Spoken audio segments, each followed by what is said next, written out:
안녕하세요. 마음 테라피의 성윤순 목사입니다. 우리 성도님들 마음에 평화가 가득하시기를 바라면서 네 번째 강의를 시작합니다. 네 번째 강의 주제는 용서하는 마음입니다. 용서라는 주제를 대하는 많은 사람들의 얼굴을 보면 불편한 기색이 역력합니다. 용서하지 못하고 있는 자신을 마치 미성숙하다거나 수준 낮은 사람으로 간주할까봐 조심스러워하는 그런 경계의 시선을 느낄 수가 있습니다. 어떤 분이 내가 이렇게 괴롭고 미쳐 돌아버릴 것 같은데 어떻게 용서할 수 있겠어? 라고 분노합니다. 생각하면 생각할수록 중호심을 불타게 만드는 그 인간, 매 순간 격분하게 만드는 그 인간, 피해만 주는 그 인간, 우라가 터지도록 만드는 그 인간, 이런 인간을 어떻게 용서하라고요? 그 사람이 나한테 얼마나 막대한 손해를 입혔는데 라고 합니다. 용서, 사실 정말 어렵습니다. 마음의 상처를 받은 사람에게 용서하라고 말하면 누구 좋으라고 용서하냐라고 말씀하세요. 지금까지 내가 그 사람으로 인해서 얼마나 고통 속에서 살아왔는데 그런 소리를 하냐며 손사래를 칩니다. 그래서 자신도 모르게 분노에 사로잡혀서 살아갑니다. 이 상처받은 마음이 삶에서 불쑥불쑥 나타나서 자신을 많이 힘들게 합니다. 사실 용서해야 한다 라는 사실을 모르는 기독교인들은 아마 없을 겁니다. 그러나 용서하기는 쉽지 않고 우리에게 불편하게 또 어렵게 다가오는 것이 사실입니다. 제가 예전에 했던 상담 프로그램이 여러 개 있었는데요. 그 중에 한 프로그램에서 있었던 일입니다. 나이가 지긋하신 여성 한 분이 참여하셨습니다. 이 프로그램에는 사실 30대, 40대, 50대 초반 이 정도의 여성들이 이제 주로 참석을 하셨는데요. 이렇게 연세가 있으신 분이 들어오시기는 처음이었습니다. 이분이 상담 프로그램을 막 마칠 때 제게 다가오셔서 개인 상담을 요청하셨어요. 이분은 결혼한 지 40년이 훌쩍 넘으신 그런 분입니다. 그 긴 세월 동안에 얼마나 남편으로부터 어려움을 겪었는지 앉자마자 눈물부터 흘리셨어요. 이분은 자녀들이 장성해서 결혼할 때까지만, 자녀들이 장성해서 결혼할 때까지만 견뎌내자고 수없이 다짐하고 또 다짐하면서 지금까지 살아오셨다는 겁니다. 손꼽아 기다리던 그날이 온 것입니다. 자녀들이 이제 장성해서 다 결혼을 했어요. 생각해보면 지난 날이 너무나 억울하고 분통이 터진다고 그러시면서 하염없이 우셨습니다.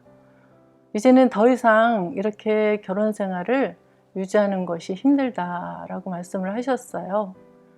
그 이야기를 들으면서 어떻게 이렇게 험난하고 힘든 나날들을 견디어 오셨냐고, 살아오시는 동안에 얼마나 마음 고통이 크셨냐고, 남모르게 꼬박 밤을 지새우면서 눈물은 얼마나 많이 흘리셨냐고 그 마음에 공감해 드렸습니다. 그랬더니 정말 용서가 되지 않아서 정말 괴로운데 주위에서는 크리스천인 당신이 먼저 용서해야지 라고 말해서 마음이 더 힘들어졌었다라는 이야기입니다. 나를 그렇게 괴롭히고 고통스럽게 한 그 사람을 어떻게 쉽게 용서가 되겠어요? 그렇게 말씀을 드렸습니다. 그리고 지금까지 억울하고 원통하고 마음이 많이 상하셨는데 일단은 그 마음부터 살펴보고 치유하시는 게 어떨까요? 라고 말씀드렸더니 처음에는 도저히 나는 그럴 수 없다. 이렇게 말씀을 하셨어요. 그래서 왜 안 그러시겠어요? 하고 그 마음을 충분히 공감해 드렸습니다. 그리고 이분은 상당 그 프로그램에 아주 오랫동안 참여하셨어요. 용서 정말 쉽지 않습니다. 무엇보다도 용서는 서두를 수 없는 과정입니다. 왜냐하면 허물어졌던 그 마음이 다시 세워져야 하고 엉켜있는 그 감정이 하나하나 잘 풀어져야 하기 때문에 그렇습니다. 용서가 치유를 낳는 것이 아니라 치유가 용서를 낳습니다. 나의 마음의 깊은 상처를 치유하는 것이 사실은 용서의 첫 걸음입니다. 이분은 이 어려운 걸음을 한 발씩 한 발씩 새롭게 걸으셨고 또 넘어지실 때도 있었어요. 넘어지셔도 다시 일어나서 걸으셨습니다. 자신이 상처받아 아프다는 것을 시인하고 그 상처를 보듬고 안으면서 눈물을 흘리며 치유의 과정을 마치셨는데요. 힘이 나야 용서할 마음이 생깁니다. 분노가 일어나는 거 당연합니다. 그러나 이 분노라는 감정이 자꾸 나의 마음에 헤집고 들어오면 소중한 행복이 방해를 받습니다. 그래서 건강도 해칠 수 있고요. 그런데 소중한 내 인생을 다른 사람으로 인해서 낭비하고 있다면 얼마나 큰 손해이겠습니까? 상대방이 내게 막대한 손해를 끼치고 억울하게 했던 이야기, 또 그래서 정말 용서하기 어려웠던 이야기, 우리 예담씨가 있다는데요. 그 이야기 예담씨를 통해서 한번 또 들어보겠습니다. 예담씨 반갑습니다. 오늘 주제는 굉장히 어려운 주제인데도 불구하고 자신의 것을 이렇게 모두 내어주셔서 너무 감사합니다. 용서 어려운 주제인데 그 용서에 관한 그 사례가 있다고 하셨잖아요. 네. 그 사례를 한번 들어보겠습니다. 네. 제 남편의 형이 시숙이 사업을 하고 있어서 남편이 결혼 초부터 그 형과 같이 일을 했었어요. 근데 형은 남편의 동의를 구하지 않고 남편의 명의를 마음대로 쓰면서 나중에는 신용불량자가 되고 경제적으로 저희는 좀 타격을 입었거든요. 근데 그거에 대해서 미안하기는커녕 너네가 나 때문에 지금까지 잘 먹고 잘 살지 않았냐 라고는 적반하장식의 생각을 하고 있고, 남편이 너무 힘들고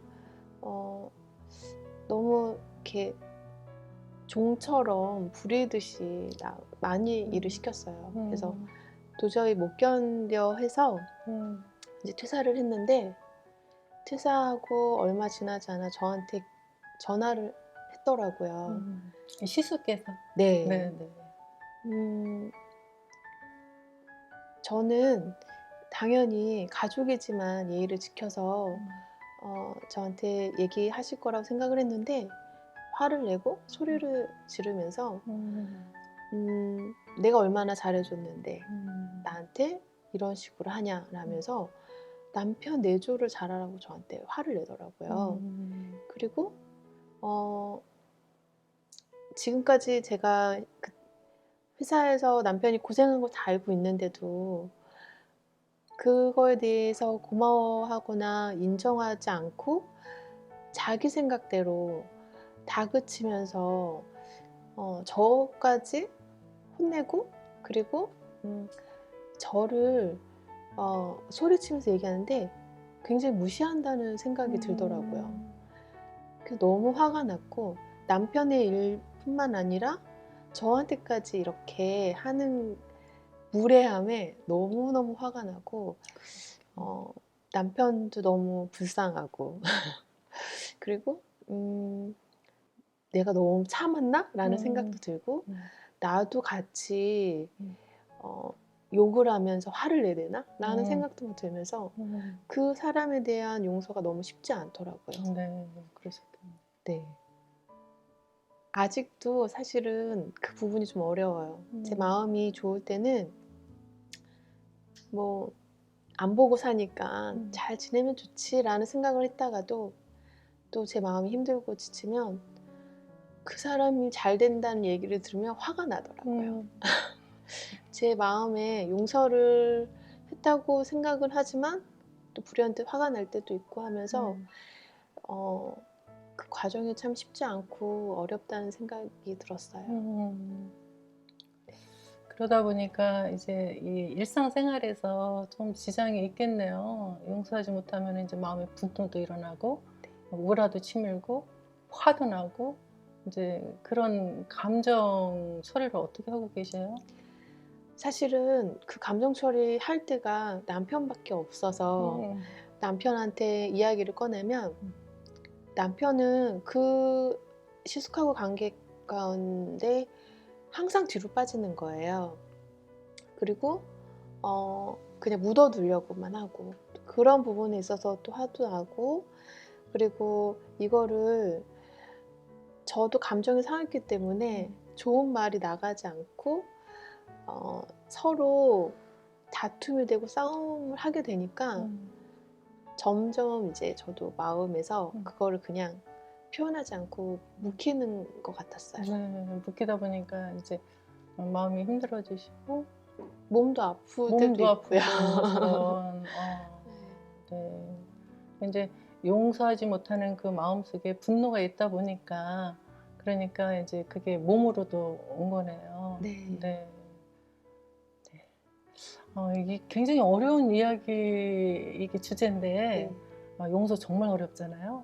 근데 이 어려운 얘기를 이렇게 아낌없이 다 이렇게 노출해 주셔서 너무 감사하고요.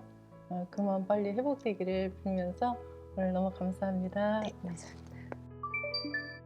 네, 용서하지 못하면 그 마음의 분노가 가득 차고 또 그 마음이 미움이 가득하게 되어 그 미움의 독이 이제 심신을 괴롭히죠. 그래서 압박을 받으니까 당연히 건강에 어려움이 오기도 합니다. 그 아놀드 폭스라는 의사분이 계세요. 이분은 이제 전문의이시고요. 심장병 학자로 그 명성이 좀 대단한 분인데요. 이분은 마음의 치유를 40년 넘게 관찰하고 연구했던 분입니다. 이분이 이런 말씀을 이제 하셨어요. 용서는 자신에게 주는 선물이다. 용서는 자신에게 주는 선물이다. 이렇게 하셨어요. 용서는 우리의 몸과 영혼을 찢어놓는 화학물질이 분비되지 못하게 만듭니다. 두통이나 심장병이나 복통, 맹장염 또는 정소불안 같은 그런 증상을 치료하는 약품은 의사를 통해서 얼마든지 얻을 수 있다고 하셨어요. 그러나 이 모든 증상을 일으키는 핵심 요인인 용서하지 못함을 치료해 주지는 못한다라고 말씀을 하셨습니다. 그러면서 치유는 용서의 여부에 달려 있다. 증오나 분노의 감정에 휩싸이는 것은 가해자에게 상처를 입히는 것이 아니라 자기 자신에게 상처를 주는 것입니다. 다행스러운 것은 용서가 불가능한 일이 아니고 부정적인 감정에서 벗어나서 자기만의 인생을 살 수 있는 길이 열려 있다라고 이렇게 말씀을 하셨어요. 용서가 중요한 이유는 마음의 상처가 가져온 그 분노나 두려움에서 해방되어서 행복하게 살아가도록 하기 때문에 그렇습니다. 내가 받은 상처와 피해를 없던 일처럼 덮는 것이 아닙니다. 나의 분노가 내 인생을 망가뜨리지 않도록 지켜주는 것이 용서입니다. 용서는 상처를 준 그 사람을 고통으로부터 풀어주는 것이 아닙니다. 자책하는 나, 후회하는 나에게 치유를 주는 것입니다. 그때 그 사람을 만나지만 않았더라면, 더 단호했더라면, 내가 더 똑똑하게 했더라면 하면서 괴로워하는 나에게 새로운 관계를 맺고 새로운 인생을 살 수 있는 발판을 만들어주는 것입니다. 상처 입은 사람에게 용서란 그 내면에 끊임없이 일어나는 그 염증과의 싸움입니다. 상대를 생각할 때 우리 조금 전에 예담 씨가 이야기했죠. 용서한 것 같은데 또 생각하면 이 끌어오는 그 분노가 있다고 말씀하셨어요. 네, 이 끌어오는 분노와 공포를 밀어내고 그 자리를 대신하여서 이전보다 더 나은 마음을 취하는 것입니다. 용서하지 못하는 내 마음이 치료되고 건강해지면 상대를 이해할 수 있는 그 마음의 폭이 넓어지거든요. 그 한 여성이 어렸을 적에 그 오빠와 너무나 차별되어 하는 그 엄마를 미워하고 그랬던 분인데요. 그 어머니의 차별로 인해서 이분이 사실은 공부를 굉장히 잘했대요. 하지만 그 오빠를 이제 뒷바라지 하느라고 여동생이 상급 학교에 진학하지 못했습니다. 그러니까 엄마가 용서가 되지 않는 거예요. 그래서 이분이 그 용서하지 못하는 마음을 계속 갖고 있었는데 나중에 장성해서 결혼을 했습니다. 결혼을 하고 아이를 낳아보니까 그때서야 비로소 그 어머니의 그 마음이 이해되더라는 거죠. 이해가 되니까 이제 용서가 되는 겁니다. 그렇습니다. 그 용서는 조금 시간이 걸릴 수 있습니다. 너무 조급해 하지 마시고 힘을 내십시오. 내 마음부터 치유한 후에 힘이 생기면 그 사람이 이해가 되어진다 말씀을 드렸습니다. 저는 우리 성도님들이 지금보다 훨씬 그 행복한 시간을 보낼 수 있기를 희망하면서 오늘 수업은 여기까지 하고 마치겠습니다. 네, 감사합니다.